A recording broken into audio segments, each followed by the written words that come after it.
Hello, আসসালামু আলাইকুম বন্ধুরা। আপনারা সবাই কেমন আছেন? দেখেন আমার আম্মু কালাইয়ের শাক কাটছে।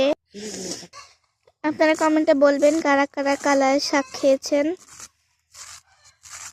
দেখুন আমাদের ছাগলের জন্য আমরা ঘাস লাগিয়েছি।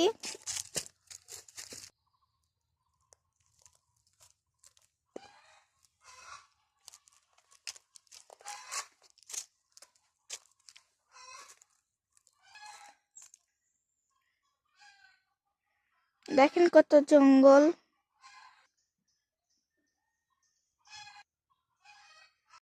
দেখেন এই যে এতগুলা শাক, এগুলো কিন্তু আমরা সব খাইতে পারবো না। এগুলো হচ্ছে আমরা ফ্রিজে ফ্রিজে সংরক্ষণ করব। এতগুলা শাক অল্প আমরা খাবো, আর বাদ বাকিগুলো ফ্রিজে সংরক্ষণ করব।